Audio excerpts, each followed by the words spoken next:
Welcome to On the Bauble podcast, episode 50. I'm your host, Sebastian J. Wade. With me is my co-host, Yuki Lee Bender. And today we're going to be doing a Bright Lights draft guide for the ProQuest season. I know that the ProQuest is going to be starting up this weekend, and there's just no way we can pump out 3 episodes of all of the hero breakdowns before the PQ season. And I know a bunch of people is looking forward to our, draft breakdown video. Let's basically smush all of that together and talk about the really basics of the basics for the drafts of the set. But before we do that, did you do any drafts this week? I'm trying to think. I've done 3 this week and 2 last week. I think I'm at 5 or 6 drafts total, something like that. Maybe 6 drafts total now. Okay, yeah, then that's very similar to me. I'm also in. I also done draft number 6. All of our armories this week is CC for us, and draft was all last week. So, and I did 1 crack shuffle and play. How did you find crack shuffle play? I found it really fun, actually. Crack shuffle and play was very close to the actual sealed format. The difference is that sometimes there are a little bit more bad items or a little bit weirder yellows in your deck. So a lot of the games did come down to fatigue, but honestly, it kind of felt similar. So I think it's crack shuffle and play is a good way to introduce people that you don't actually need the sealed deck building portion or the the drafting portion for the actual draft. So if there's a new player or a couple of new players that you want to introduce, I think crack shuffle and play would be a good way to introduce them to the game. Yeah, I agree. I think it's nice as an intro thing. I feel like for more experienced players, I'd rather just do sealed because of the bad items and awkward yellows that you mentioned. I definitely I played one with my girlfriend, and she had 12 no blocks in her deck. I just killed her. I just ran her over. She's like, "Huh, my hand doesn't block." That's fair. That's fair. Maybe it depends on your pool. I don't know. Yeah, I think it really does depend on the pool. But crack shuffle and play is exactly where I learned that Evo Facebreaker is a broken card. My opponent just Evo Facebreaker to me, prevented 6 damage, and then proceeded to boost 4 times, and I'm like, oh, I lose. And he was, I don't think he was a new player, but he was kind of new. He was on his way to getting completely fatigued out, and I was playing Teklo Vestin, and he's just Evo Facebreaker, boost, boost, boost, boost, and I'm just well, I gotta give you my whole hand, I gotta give you my whole hand, I gotta give you my whole hand, and then I'm just wait, I'm behind in cards now. I just don't have enough cards to fatigue you anymore, and I am dead. Wow, that one card is kind of ridiculous. Yeah, I actually played with Evo Facebreaker yesterday. The card is very, very, very broken. I think I had a 22 or 23 damage turn with it. Just disgusting. Yeah, the card is unfair. I think out of all of the cards in the set, do you agree with me that Evo Facebreaker is the best limited bomb in... I think it might be the best limited bomb of all of Flesh and Blood. Definitely up there. It might be up there with Blossoming Spellblade for me. It probably asks a little bit less of you than Blossoming Spellblade, but has a similar ceiling. That's fair. You know what? That's fair. Yeah, this card only asks that you play Max, and that's about it. Yeah, agreed. Play Max, maybe consider putting a hyperdriver in, or just don't, and you're still it's still an amazing card. Yeah, you naturally play it, and it's fine. Yeah. Well, let's move on with our draft guide. Let's start by talking about which I put quote unquote generics you want. We're just gonna be talking about cards that are shared between all 3 heroes that are good in this set. Cards that you want to be looking out for, cards you want to be not a signal, but definitely you should be picking up earlier than any other card in the set. Yeah, the way I kind of think of it is there's, and we'll get into that maybe a little bit today, and certainly as we get into our hero-specific podcasts. But there's certain cards that fit really well in a particular hero and are worth picking up early if they're powerful enough. But most of your other cards you want to be these kind of like quote unquote generics that fit into every deck and just kind of both keep you open and build a good foundation for a deck, because I think most of your deck is made up of these cards, and then you'll have like a little bit of some of the other pieces that those heroes are really looking for, and that's sort of like how I've been thinking about the draft format. So I think that these glue cards are sort of like every deck wants them. Having them makes your deck much better, and you need to prioritize them because, again, every deck wants them. Yeah, I think you said that way better than I can. Just to start it off, this conversation, a generic rule that I think we can follow that's not similar to any other set in Flesh and Blood so far is the rares in the set are just significantly better than all the commons. Yeah. I think that is pretty much universally true. There aren't many rares that I would consider bad. There's like a few like awkward ones, like your blue firewall's not a high pick, like blue gigawatt's not a super high pick, but they're still playable. But for the most part, like some of the awkward items and stuff are like maybe not great in every deck, but pretty much all the rares have something powerful to do in the set, and many of them fit into multiple decks. I think we can just go and talk about the 2 cost boost cards. For example, there's a card called Spring a Leak. That's a rare. It's a 2 cost for 5 attack boost, and it says when this card hits, take control of target opponent. Sorry, target players. Let me pull up the No. card. One It second. says when this hits, remove all steam counters from an equipment, item, or weapon the opposing player controls. So you can take it off their like Cogworks base armor if they have it. Against Dash IO, you can take off all her counters on her weapon. You can remove counters from Hyperdriver for Max and just kill it.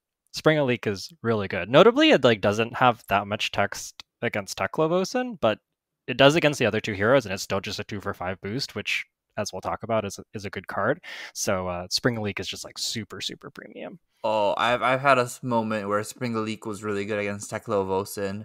My opponent put a Steam counter on their Overload script, and then I attack with the Spring a Leak, and then they're like, "No, I have to block the Spring a Leak." But then they wanted to keep a 4 card hand to use for their Overload script. So I basically forked them in a spot where they had to block out the Spring a Leak and only come in with 1 overpowered instead Yeah, of 2 overpowered cards. yeah, for sure. It definitely can come up, but I think it generally has more text against Dash and Max. Oh yeah, against Dash with if they have like 2 or 3 counters on their symbiosis shot, whew, they can't let this hit. Yeah, it's a little bit gross. So that's an example of a rare that's just like significantly better than its counterparts. But in this set, there's a lot of different 2 cost for 5 boost cards. Which one is your favorite 2 cost for 5? I mean, I think at rare, I think it's got to be Spring a Leak if we're counting the rares, but I think beyond that, Jumpstart might be my favorite if it's early in a draft. It's just a 2 for 5 boost, but if you control a hyperdriver, it's a 1 for 5, so it's just a zipper hit. I think that Jumpstart, where I'm at currently, I'm still kind of figuring out Max, but where I'm at currently is I think Jumpstart might be one of the biggest reasons to be Max. I think that that it's just very good, um, considerably better than Rev Up, I think.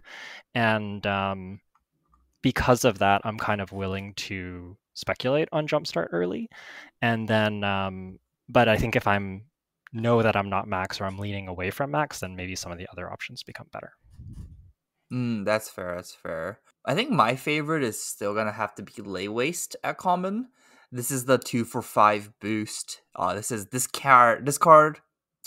can't be defended by equipment. And just like as a rules, just a little rules reminder, equipment any card that has a typing equipment can't block this card. So any mainboarded equipment actions, such as your evos, can't block this card either. And if you've upgraded your equipment to a action equipment evo, those still can't block. So a good I would say about a quarter of the set can't block this card. And if you have cards like Boom Grenade, or I guess it's just Boom Grenade that's really relevant with this card here. where if this card hits, then Boom Grenade will go off, and you can really create these awkward spots against a lot of the heroes that plays Evos that they have to block with the card that they wanted to play and can't actually block with their Evos from hand and putting it to the graveyard to maybe scrap it, or for whatever reason if they wanted to keep their hand, like they can't. It's kind of insane in those scenarios. Agreed. Just like a reminder that anytime you remove the option to block, it's significantly better than like panel beater, which gives +1 when they block from with a Evo. I'm just mentioning this because I've heard a couple people, like a couple newer players, talk about it, and not giving the option to block with that card is way better than just getting 1 extra value when they do block. So just as like a general rule of thumb, preventing them from blocking is like very, very powerful text. I think the best way to think about that would be like panel beater is giving Evos -1 to their block value, whereas lay waste will give specific Evos -3 or -2 from them, which is just significantly better. Yeah, and they can't even just like they can't even block with it just to like get it out of their hand and then scrap it. Like sometimes you just get stuck with the card in hand. Like you wanted to play like a junkyard dog and you're just like, huh, I guess I have this 0 cost Evo that like I have to arsenal now or something. Like it's not great. I've seen a lot of really awkward scenarios where the Teklo Vesson player has like triple Evo in hand and like just leaks like 6 damage that turn because they play Outpace Lay Waste. Outpace is the 1 cost version of the same card. 1 cost 4/4, and this can't be defended by equipment. But yeah, if you can like chain a turn with only that line of text, it could really screw over Teklo Vesson pretty hard. And then maybe the last honorable mention for the 2-for-5 boost is Overloop, classic from Arcane Rising, which has on hit, it goes to the bottom of your deck, which is quite nice because it comes in for a breakpoint and fatigue is relevant in this format. So just having a relevant on hit that potentially combats fatigue is super, super real. And that 2-for-5 boost in your second cycle is very powerful if it does connect. I agree with that. I think Overloop is kind of sick. A lot of the games in this format ends up coming close to fatigue, and making sure that you have like cards in your deck after is kind of sick. Definitely. And your second cycle often matters. There are some matchups that can be very explosive and can end very quickly, but sometimes even those matchups get kind of grindy where like you're both having to block and trade cards and then you do get to second cycle, which is pretty interesting. So before we go on to the 1-for-4 boosts, how do you rate the 2-for-5 boosts overall? We're kind of talking about them as generics. How important do you think 2-for-5 boosts are? And how do you compare them to like the 1-for-4s? At this point in my drafts, I think the 1-for-4 boosts are more important than the 2-for-5s, just because if you're playing Max or if you're playing Dash, you just want to be able to pitch a blue and come in for multiple boosts in a turn if you can. And if you have multiple 2 costs, you can't play two cost boost cards off of 1 pitch card. So you always come into these like slightly awkward scenarios where you have to pitch 2 blues or like 2 cards to come at your opponent with two costs. So I try to minimize the number of 2 costs, but they're still fine. Like I would try and keep them. I wouldn't try to put more than, let's say, like 7 of them in my deck. Yeah, I think I agree. I'm generally prioritizing the 1-for-4 boosts, especially in Max and Dash, and then the 2-for-5 boosts are still good and you still want them, but maybe in fewer numbers. And I think that the 2-for-5 boosts are quite good in Teklovosen because your leveler costs 1 and you can 2-for-5 boost into Teklo leveler for like a 2-card 7, or when your Teklo leveler is leveled up enough, you can leveler into 2-for-5 and no boost, which is another 2-card 7, but only takes 1 card from deck. So I think in Teklo in particular, the 2-for-5s get like a little bit better, but I would still play 1-for-4 boosts in Teklo as well. I think that the 2-for-5s are just like generically good because they still block for 3 no matter what. A lot of the cards in this set just end up blocking for 3, and then if they don't block for 3, they kind of tend to block for 0. So it's like it's better than playing a no block is typically where I'm at right now. Man, cards with block value is kind of good. Yeah, and also just like the 3 card hand of 2 for 5 boost into 1 for 4 no boost is really solid. It's a 3 cards from deck and from hand for 9 damage, so you're like totally on rate. But what's nice about it is with the 5 and the 4, they can't really block it out. Like even if they give you 3 cards, they give you like 2 cards on the 5, 1 card on the 4, they're leaking one. So you're trading 3 cards for 3 cards and then they're leaking a damage. So you're coming out just like a little bit ahead in that trade. And so that's like a really nice line as well. And that's part of the reason I think that these 2 for 5s and these 1 for 4s are just super important and high picks for every deck. I think one last note would be, do you like the yellow, like the 2 cost for 4 at yellow strip boost go again cards? Like, are you actively playing these in your deck, or are you trying to avoid the yellow ones? I don't mind them. I think that having like a little bit of yellow in your deck can help with consistency a little bit rather than just being like all blue and all red. And plus, you usually wind up with some yellows anyways. And I think that I like basically, I think I would take a red 1 for 4 or 2 for 5 over a yellow. But the yellow 2 for 4s I think are significantly better than the yellow 1 for 3s just because they come in for a breakpoint. So I do like them. I think of the yellow boost cards, they're probably the most playable, but they are not as high of a pick in general. That makes sense. That makes a lot of sense. I think that's a good segue for the 1 for 4 boost cards in the set.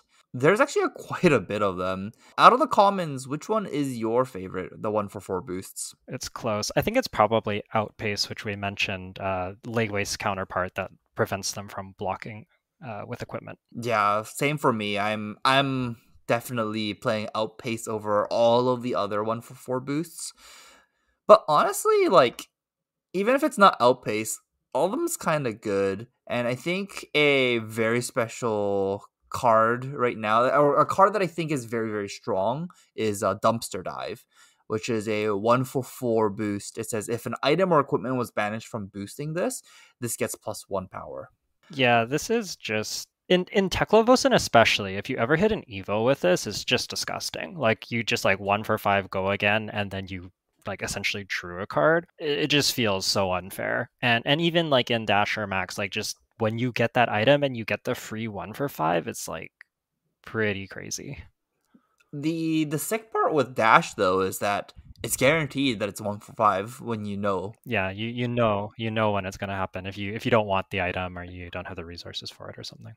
Yeah, so right now I've been playing Dash with like slightly higher numbers of dumpster dives, and I've been putting blue items in my deck with my Dash deck. So on my second cycle, I know that if I pitch a red dumpster dive early, then I know that after I draw an arsenal it, I can banish a blue item off the top with dumpster dive to make sure it comes in for 1 for 5 to hit better numbers.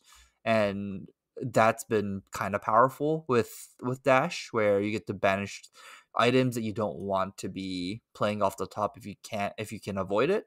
Honestly, that's been feeling pretty good for me. So That makes a lot of sense. Yeah, and then carrying on with the 1 for 4 boosts, Underloop, we mentioned Overloop. Underloop is a 1 for 4 that goes to the bottom. This might be even better than Overloop, not only because we talked about the 1 for 4 maybe being a little more desirable, like you can have multiple 1 for 4s and your hand's still good, but also because blocking out Overloop, or sorry, Underloop, just feels so bad. Like you never want to give 2 cards to this. I guess if you're playing like against like a Dash or a Max and they have like is it the Teklo base equipment, whatever the Blade Break 1 equipment is, like that's a pretty good way to block this out. But outside of that, like Underloop is just, the on hit is like almost impossible to block out, it feels like. you really do need like the Teklo base arms, the basically the iron rod of the sets. And if you don't have it, or if you don't have any of the Evo Sentry base legs, things like that, like this is going back into their deck and they're gonna play it again. It's kind of gross, honestly.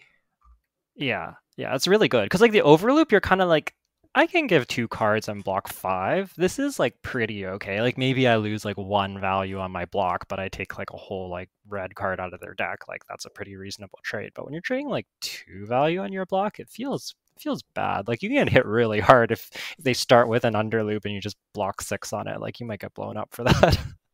Yeah. Uh, a color of underloop I actually kind of like is a blue underloop. It's one of those cards where it's just a good blue. It's like you need blue pitches in your deck, so you're gonna be, and if one of them is underloop, if your hand just shakes out kind of bad, underloop is one of those cards you can come in for two, and then your opponent now looks like has to decide if it's better like give you a card and like overblock this card or it goes to the bottom of the deck again. So like you can't fatigue them anymore. It's kind of I kind of like it that there's like a blue on hit in this set that like they have to block. And it's just a blue block 3 the rest of the time. So yeah, no, I agree. I've liked blue underloop as well. I think the other honorable mention for the 1 for 4s would be dive through data. Dive through data just says when this hits, opt one. I've liked this card in general. It's just like it's an on hit that your opponent just kind of doesn't care about. But then when it does hit, it kind of feels good, you know? Yeah, I think like in dash digging you towards an item or Teklo digging you towards an Evo is good, but also just like putting a red on the bottom of your deck is so good in this format. Like just like having a good second cycle that you know is coming up feels so relevant. Even Yeah, in like Teklo you put like one of the ways I've been finding to get like an edge in like Teklo mirrors is if your second cycle just has like multiple like 2 for 5 boosts like red and your opponent doesn't, like you just run them over when you get to second cycle. You're just like 7 you, 7 you, 7 you, and they're like, huh, what do I do? I think the other part about dive through data is that you start off with dive through data, and if you're thinking about boosting for a second time, you look at the top card of your deck and it's a red. You just don't want to boost it away, so you bottom deck it. It's like a natural thing you do, and it's just like good for your pitch deck. It's good for preserving your deck. Or the other option is like you look at a blue card off the top or a yellow card off the top. It's like you kind of just don't want, and then you just boost it away. And the best case scenario is like you're playing Teklovesen and you see an Evo off the top and you're like, slam this back on the top on a happily attack with some like no value boost for, you know, boost for 1 for 4 or something like that, or 2 for 5, whatever it is. It's the dive through data is like your opponent still can't really respect it enough that they should be blocking it out.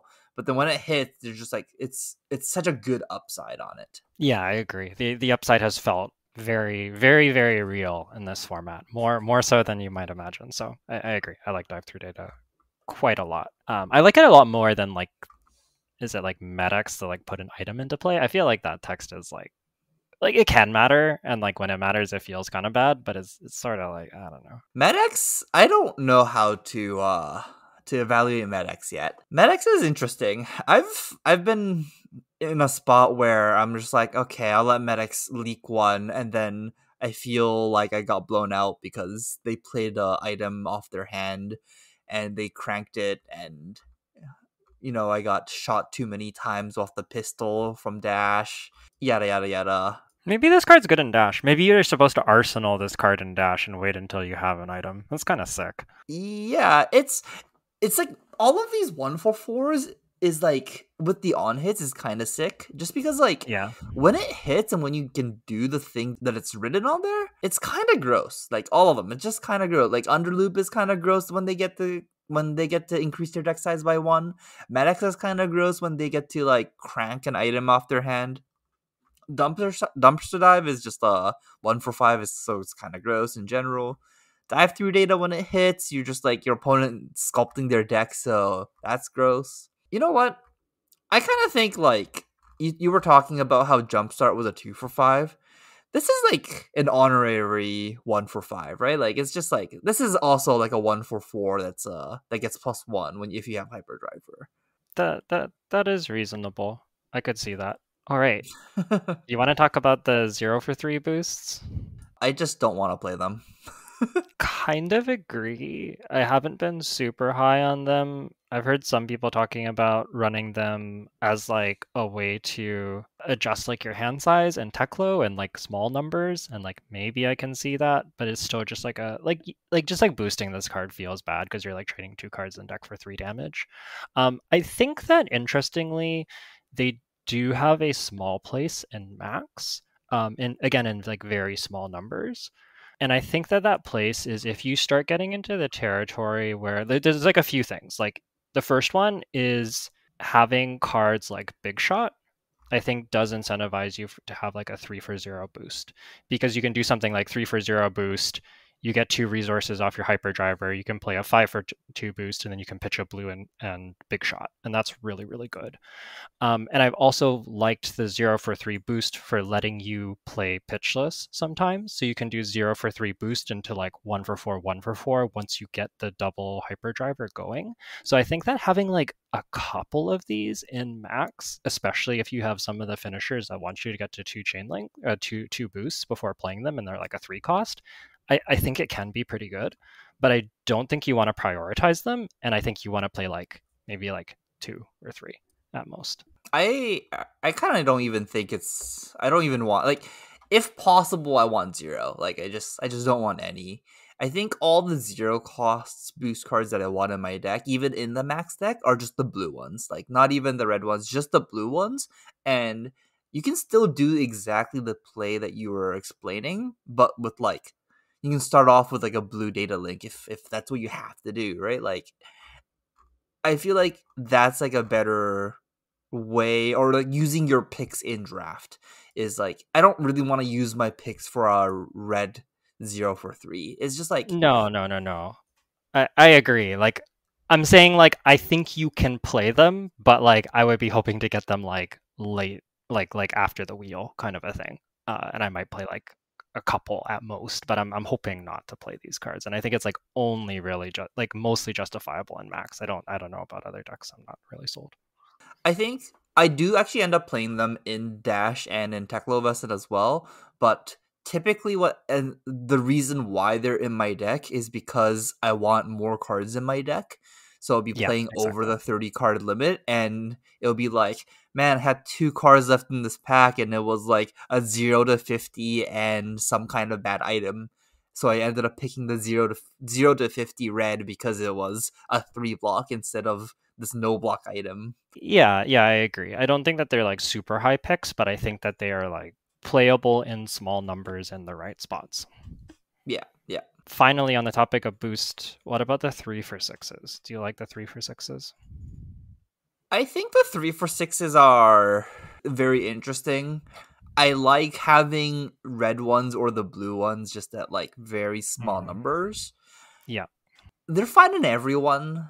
I kind of don't want them, but like I feel like they're better than the 0 for 3s, because like you don't Hmm. have to boost this card. You can just like go like, pitch a blue 6. You can I have 2 cards from your hand?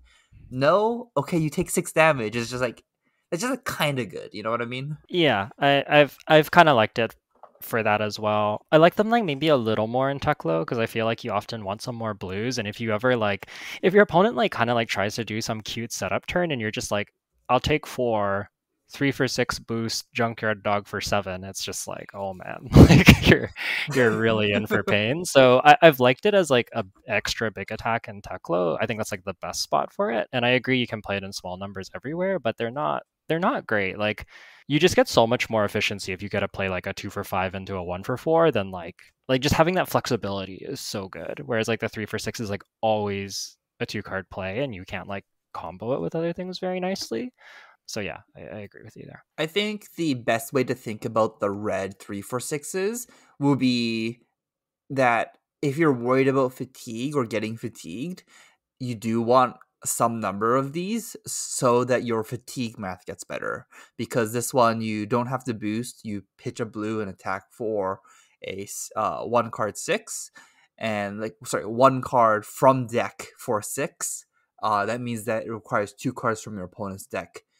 So you're up 1 card in fatigue math. So if a actual worry for your deck is that you're going to get fatigued every single game, then having like 2 gas guzzlers will pseudo increase your deck size by 2. So 1 for each gas guzzler in your deck if you end up playing them. So that would be just like the biggest reason of wanting multiple like red gas guzzlers or red big berthas in your deck.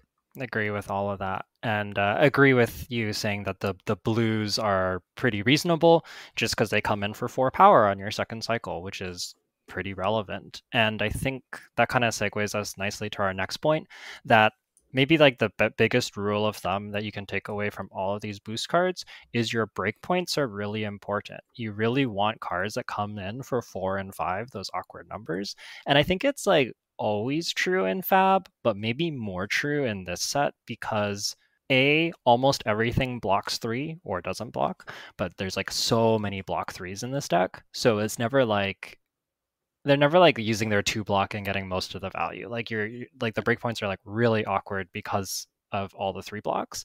And also B, like fatigue is so real, and every time you're either just saying like these breakpoints demand 2 cards or you have to leak some damage, you're kind of combating fatigue in that way. So as a good rule for thumb, like any of your boost cards that come in for breakpoints are probably way better than the boost cards that come in for an even number like the 3s or the 6s.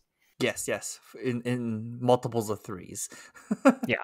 Yeah, the multiples of the 3 are like not so good, and the whereas like the 4s and the 5s are, I guess, like the attacks that are 7, like the big attacks that are 7, are like significantly better than the big attacks that are 6. Oh yeah, yeah. Let's talk about those very quickly. The attacks that come in for 7. I think these are kind of premium. These will be the 3 4 7s. It's at common. It's infused titanium and junkyard dog. Infused titanium is just a 3 4 7 block 2 with galvanize, and junkyard dog is a 3 4 6 with scrap. And if you've scrapped a card, then it gets +1. I think both of these cards at red are super premium.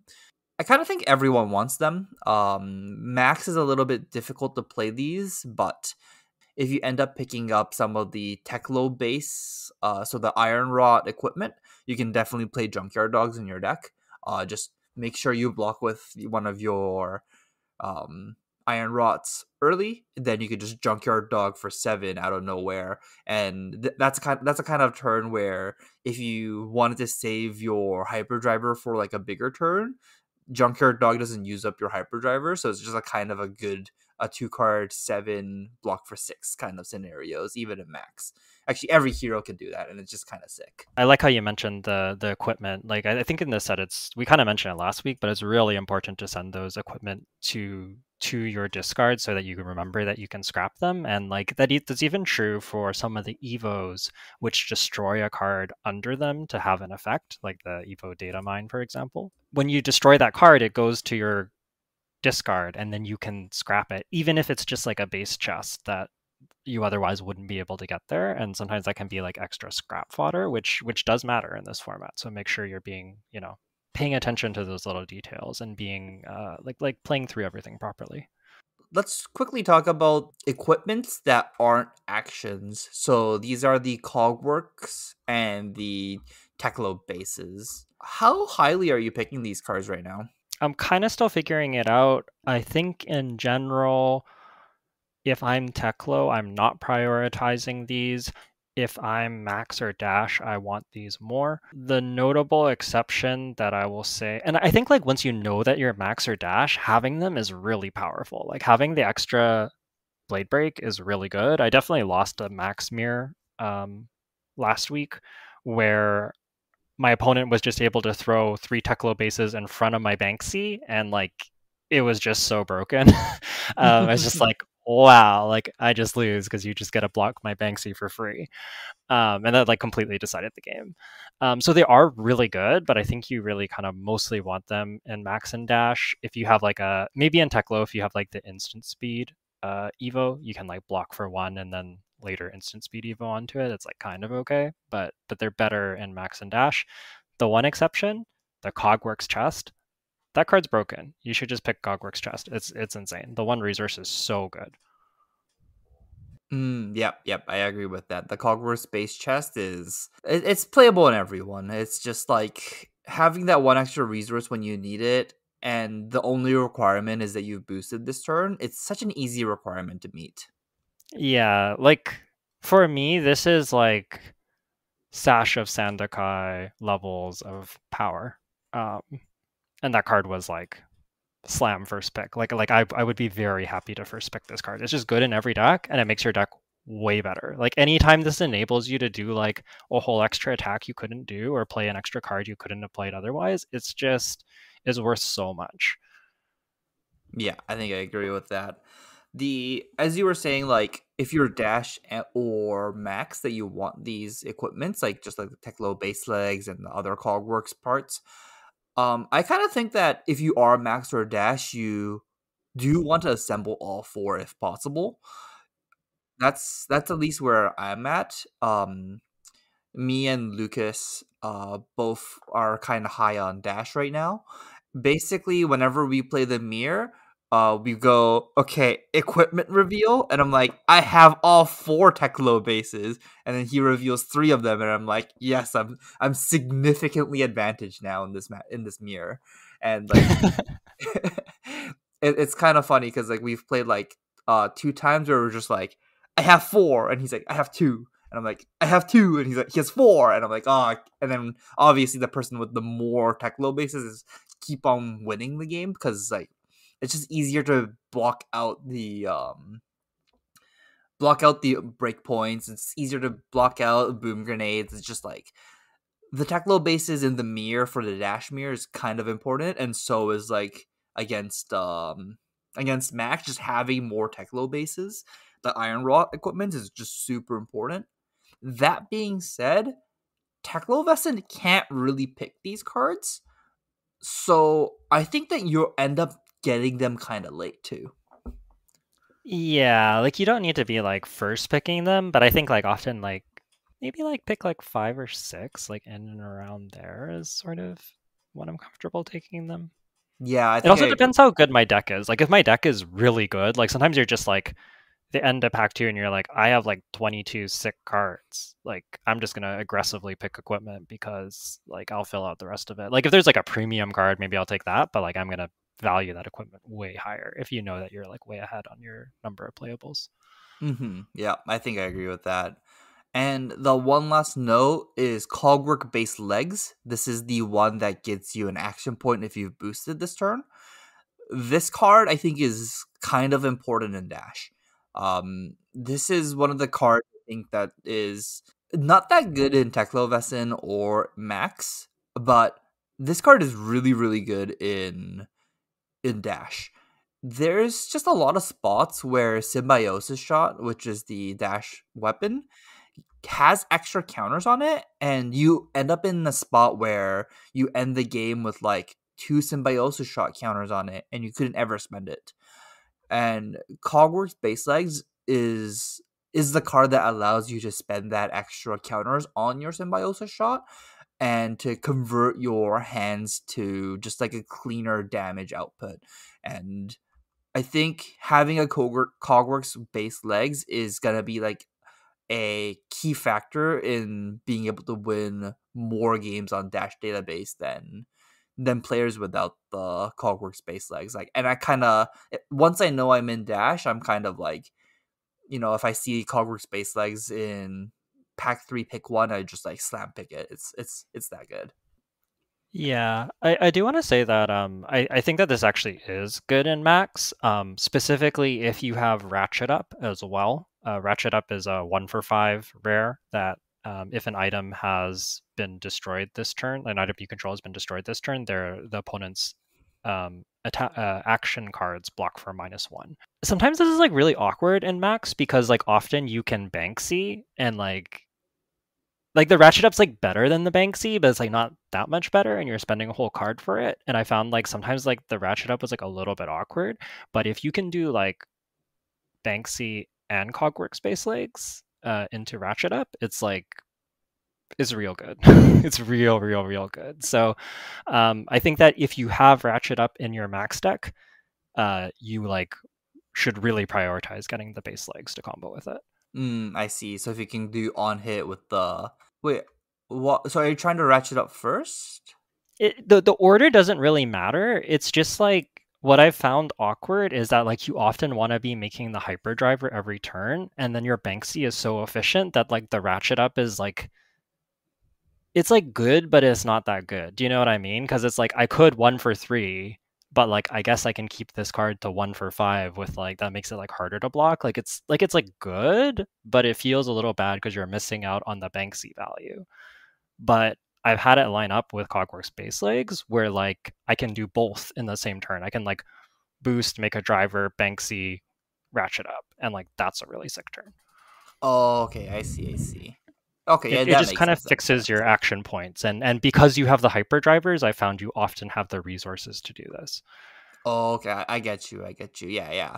That does sound kind of good. Um, and maybe one more note about Max: the base arms I think is very incredible in Max because it gives Hmm. your next mechanologist attack +1. It doesn't have to be a weapon, and you can make Banksy come in for 4, and that breakpoint is just super relevant. Yeah, yeah, I agree with that. Clockwork Space Arms is like the base legs is really good in Dash. I think the base arms is really good in Max. Yes, Um, what about the base head, the Clockwork Space head? I kind of hate this card. I've come around on it a little bit. I think I think its best home is in Max if your deck has a specific card to beat fatigue that you really want. So for example, if you're like trying to like bull bar your opponent or you're trying to like hydraulic press your opponent or like you have like some kind of like overpower attack that you're really wanting to like use as part of your anti-fatigue plan, one of the things that feels really bad about Max is you can just boost it away, and having the insurance of just being like if I do boost it away I can shuffle it back in does feel pretty nice. But I don't think it's a super high pick. Like I think it's like a nice to have, and that you can hopefully pick up a little bit late. But it's growing on me a little bit. I think that's probably the best use that I've found. I just don't like this card even in Max, just because I've seen someone try that and then immediately boost away the same card that they shuffled in, and I was just like, what, like, what, what does this Congress base head do? Because like they're in the spot where they have to boost to keep their hyper drivers up, right? So like, it's not like they get to choose when to really use this card. They have to use it on a turn where they have a resource floating that they boosted, and then they still have to keep on boosting to keep up hyper drivers. And if they don't draw the card right away, it's just it's kind of like this like weird situation where you can't actually keep this card until the very late game because it says you have to boost this turn. So if you have no cards in your deck, you can't activate this anymore because you can't boost anymore. And then, but if you do it too early, then you can just like boost away the card that you want to draw again, anyways. It's kind of funny. It's just like, I agree. It's definitely not great, but I think it is okay. It's like maybe like after the wheel kind of a thing. yeah, I just kind of feel like I'd rather just have like a blue strip 3 block or even a yellow strip 3 block over this card. I think I agree. And it's Yeah. like if the card I have to pick over this is gonna be like a blue or yellow item that just is bad in my deck, like yellow mini force field. Okay, Cogger base like base head it is. Okay, let's quickly talk about pumps. The pumps that I want to talk about would be mainly the card I really want to talk about here is Gigawatt. Gigawatt is a rare. I said they're gonna be boost pumps, but Gigawatt in specific is not. It can pump any mech attack, including weapons. Actually, it's kind of funny. Gigawatt is a sick card. Not only can you pump Banksy, like the red one is a 1 for 4 that it like so the way to think about Gigawatt is it's like a 1 for 4 boost that doesn't require you to actually boost a card from your deck. And you can like staple it onto something like Banksy that has an on hit, or onto like a Torque tune and come in for like a 3 for 10 with Dominate, which is broken. I've stapled this onto a Ratchet Up as well and just come in for 9 and like all their things block -1. Um, Gigawatt can do some really, really powerful things. And in the similar note, the boost pumps like gas up, quick fire, recharge, these cards can do very disgusting things in decks that aren't max. For example, my dash deck that I was playing had a combo kill where I was trying to play multiple recharges into something like a 1 for 4, like a fender bender, after setting up a overload script and putting a crank counter on and putting an extra counter on it, so then I can leave it up Arsenal the gas up, try and draw any 1 for 4 boost card, and go recharge, recharge, 1 for 11 overpowered. And that's how I was winning all my games. Being able to set something up with like overload script, or like even if it's like a, is that the only card that can give overpower to your cards in Dash? Not actually sure. I think Overload Script is the only card that gives overpower to other cards, but there are some attacks that have. I guess like Bulbar can get overpower and can boost. Oh, okay, I see, I see. I feel like I'm just always like picking up the overload script. I guess it is a common, that's why it's easy to get together. It is a common, so you can definitely do it.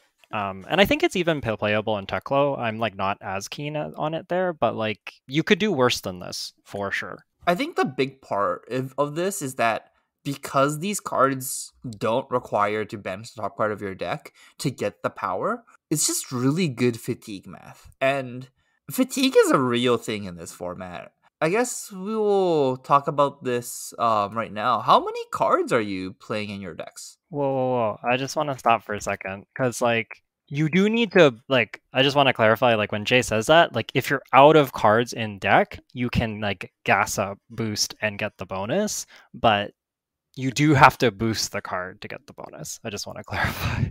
Wait, say that again? If you're playing, for example, gas up, you do need to boost the card to get the +4.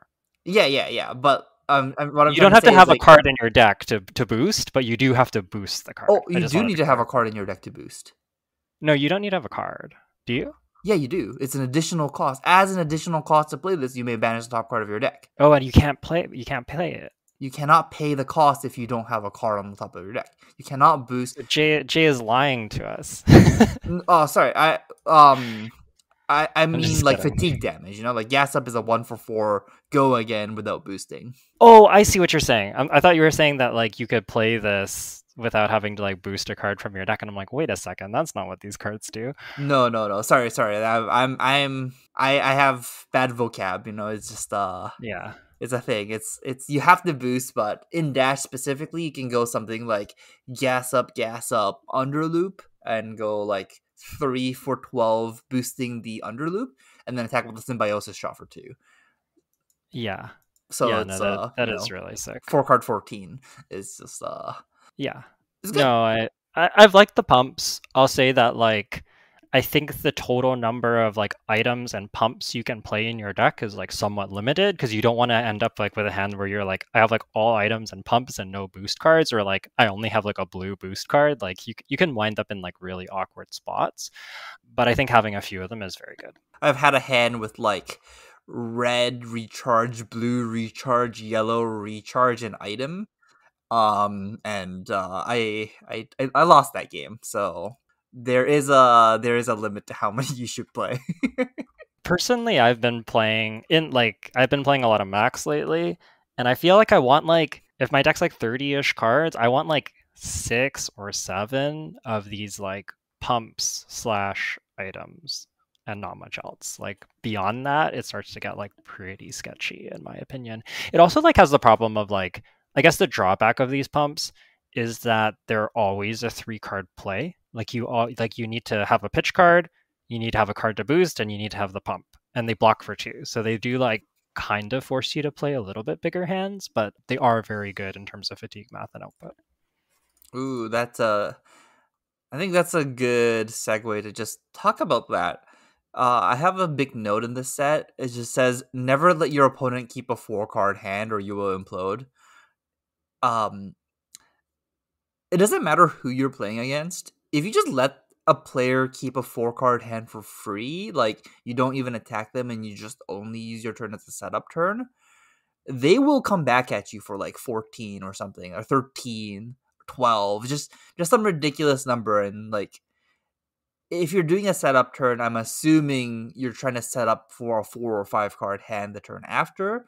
And a lot of the times, if you're at like single digit life totals, you're not going to be able to keep that hand. If you let your opponent keep a 4 card hand, it's very easy, unlike other limited formats, to convert your hand into damage. Yes, and I think that comes back to that idea of these like 2 for 5 and 1 for 4 boosts being glue cards and why they're so important in every deck is like Teklovosin as like a like guardian of the set that can fatigue is really cool. But if you have no boost and all you can do is throw 7, like you're kind of like inviting your opponent to just like play a slow game, set something up, and go way over the top of you. But if you're able to like instead say, if you're going to take an off turn to really not do much, I'm going to hit you super hard, the game is very, very different. So I think that you really do want these boost cards, not only in the aggressive decks, but also in Teklo as like a way to get aggressive if you're going second or you're given space.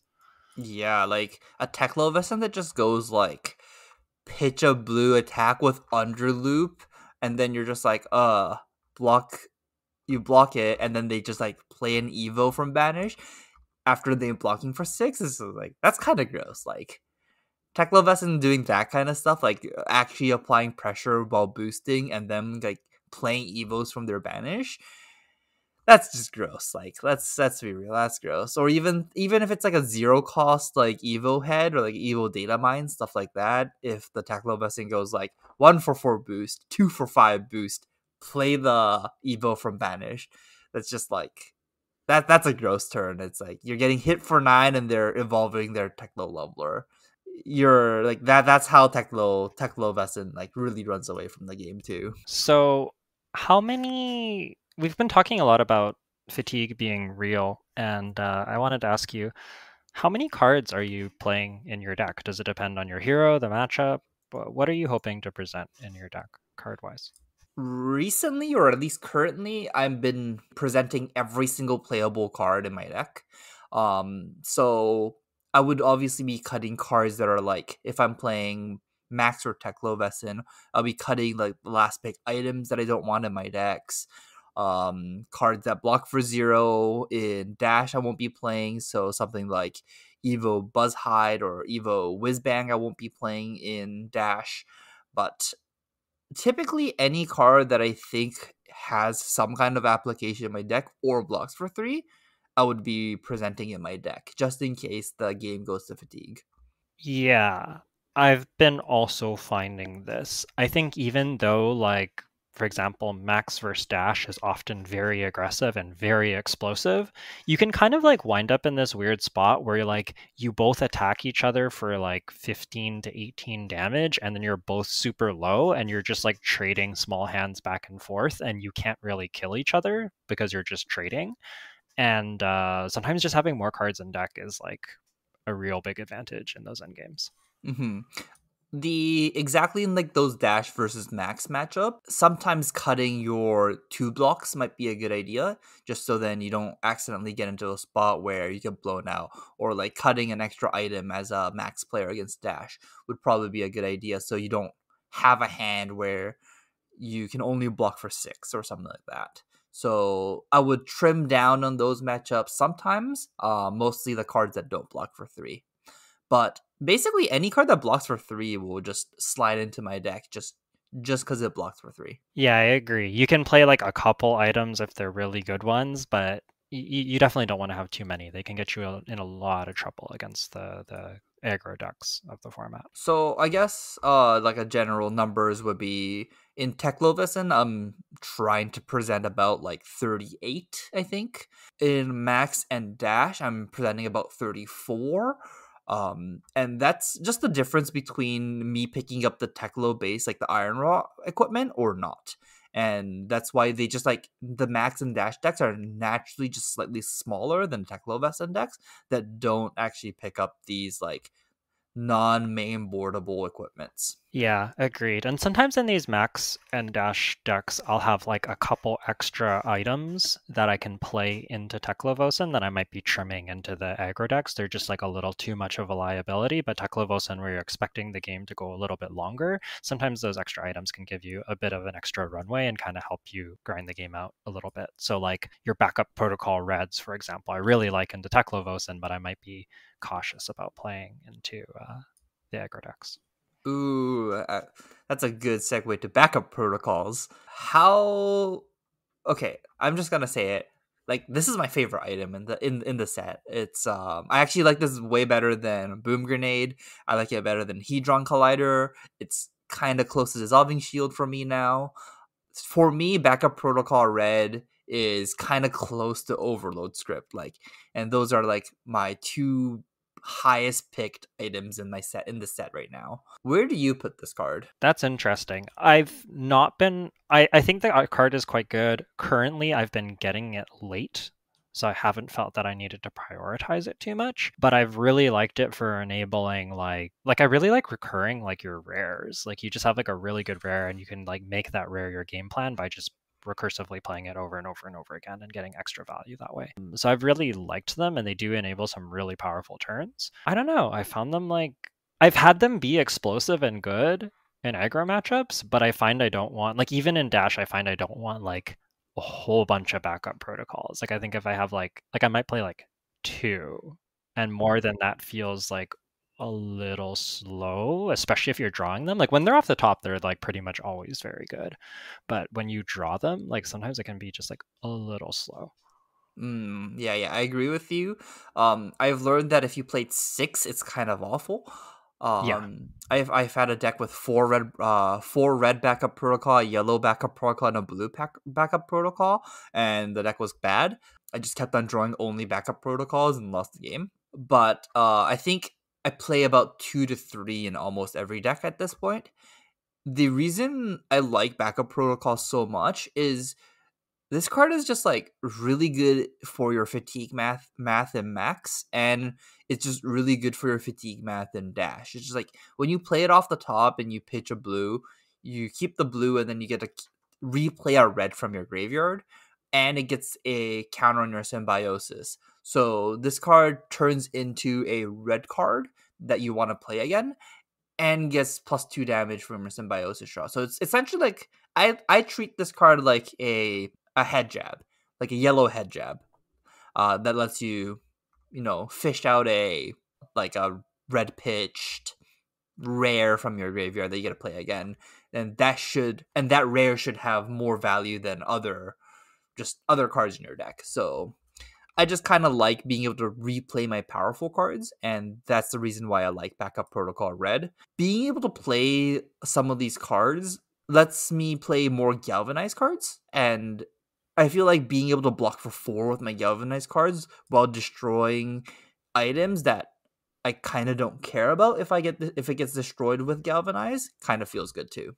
Yeah, I have found Galvanized to be quite good because you still get the 2 value out of the symbiosis shot. So I think that does help them a lot. I think I'm a little bit lower on them than you are, but I have liked them, and I do think that they are very good. Wrap up with the top picks of the set. So, what is your how do I explain this, Yuki? So maybe we can just talk about kind of like our approach to the draft format and like what our high picks are. So the way that I'm approaching the draft currently, and I kind of feel like you're maybe similar, is there's some power cards that I'm willing to pick early, even if they commit me to a specific hero. And outside of those like really, really powerful cards, I'm looking to fill out my picks with a lot of the boost cards. And I don't even necessarily care if those powerful cards are for the same hero. I'll take like just whatever comes to me and then some boost cards and then kind of figure out which hero seems to be flowing from there. And I found that like buffering my picks with those boost cards just means like I have a really solid base and some good time to kind of read signals while I figure out like which lane is open for me. But the most important cards are these like power cards that often, not always, but often steer you towards a certain direction. Some of them are just always good, but I think some of them also like put you in a certain lane. Yeah, I think that's a good way of explaining that. I think most of these cards on our list are rares, right? So I think the first card on our list here is Hydraulic Press. We've talked about this card a couple times already this episode. This is the 3/4/6 with scrap, and if you scrapped a card, this card gets overpowered. Basically, any card that has overpowered is a high pick in the set. Yeah. Pairs good with Boom Grenade. Pairs just is good for general fatigue math. 3/6 is a good stat line. Hydraulic Press is incredible. There's lots of synergy with scrap in the set. Very, very good card. On a similar vein, Torque Tuned is very good. This is a 2 for 6, where if an item's been destroyed this turn for you, it has Overpower and it has Galvanize as well. It blocks 2. I would never want to block with this card with Galvanize. It's just like if mostly the red one. Oh man, if I've ever blocking this and galvanizing, I was just like, ooh, the game's going bad for you, or you're just like showing off. Yeah, agreed. You're hoping not to block with it, but I've actually liked the blue. I've had the blue sometimes as like a 4 power, 2 for 4 that you can galvanize. Pretty good. Okay, yeah, you know what? That's fair. That's fair. Honestly, any blue card with Galvanize is kind of sick in the sense of like if you have items to blow up, you get to get a 4 block, and that's kind of sick. Honestly, in the set, my favorite card in the set. This is a common. This is my favorite item in the set. It's Overload Script. I talked about the backup protocols as being one of my favorites as well, but definitely better than that is the Overload Script. And man, we just keep on saying overpowered. Overpowered is probably the best mechanic in the set. Yeah, it's super good. It's stopping evos as well is like really, really, really powerful. I agree. I like Overload Script. I don't know if I'm picking it quite as aggressively as you, but I do think it's a high pick, and I kind of hope to have like at least one kind of a thing. I think in terms of items, I know that you mentioned you're a little lower on this, but I think I'm still pretty high on Boom Grenade, specifically the red ones. I'm not a huge fan of the yellows and the blues, and I think that some people are overvaluing this like a little bit. You can have too many boom grenades and not be able to push them through, and it feels bad. But I think the first like 1 to 2 copies of boom grenade is pretty good, and I've been playing them in like more and more decks. Like I've been liking it in max, at least into the aggro decks, is just like a like you like I don't know, you boom grenade, 1 for 4 boost, trigger your hyperdriver, and then like crank Banksy, and you just like put them in such a tough spot, especially if you've gone through their armor already, where it's just like they can't really like if they want to block it all out, it takes 3 cards. If they don't want to block it out, they're like taking so much damage. Like it's just I found that to be like super super threatening, and I've liked it in small numbers as a way to grab tempo. I've even played it in Teklovos, and recently if I have some access to overpower and good enough boost, I'm happy to play it as like a one of as a way to grab tempo into the aggro decks. I guess we talked about this before the episode started. But the reason why I don't like Boom Grenade as much anymore is anytime the Boom Grenade gets stranded in your hand because you can't present the breakpoints, or because you know that your opponent can block it all out, it's kind of an awkward spot where if they block their whole turn, like if they use their whole turn to block out your Boom Grenade, and if you're boosting, you're kind of down on like fatigue math, and that this card basically was a 0 for 0, and you can get to these spots where if your opponent is thinking about fatiguing you, then they will definitely fatigue you out if you play too many boom grenades, and I've seen this happen. I've also seen it happen where my opponent played multiple boom grenades and they play like outpace, outpace, outpace, and multiple boom grenades go off and you kind of die. But it kind of works both ways, and it's one of those like high variance cards where I think when it works out, it's like kind of insane. As like, how do you ever lose? And when it doesn't work out, it kind of is like the reason why you lost, because you basically turned a red into a 0 for 0, which is not the numbers you are ever looking for in deck. Yeah, I guess I've been liking it as a way to like force I've been using it primarily as a way to force blocks and in like small numbers. I think you really don't want a bunch of boom grenades in your deck. Like again, like one I've really liked, maybe like two in dash I might consider. I've like recently I've been finding spots in the like mid to late game where boom grenade is just like a way to say like you have to block everything I'm doing. You're going to give me your whole hand, and then I'm going to make you block for the rest of the game, and you're going to fatigue. And I've been able to set this situation up like multiple times in multiple different decks, and I find it really good as like a late game pivot. So that's sort of like how I've been using Boom Grenade, and I've liked it to do that. I think it has like a very specific role though. I see, I see. I think that makes sense. Like, if you remember earlier in the episode, I said of a note of never let your opponent keep a 4 card hand.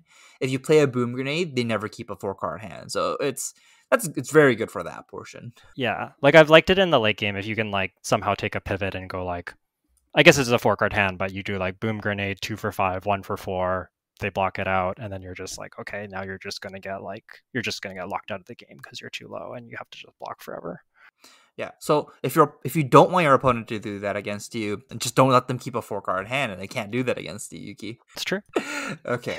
Let's wrap up the episode. Just talk about the expected draft breakdown and then call it a day. So like how many Teklovessons, how many dashes, how many maxes do you expect in your draft pod right now? I think that there should be like 2 maxes in a draft pod. For a while, there was a lot of maxes, and boy, was I miserable drafting max. I think you can.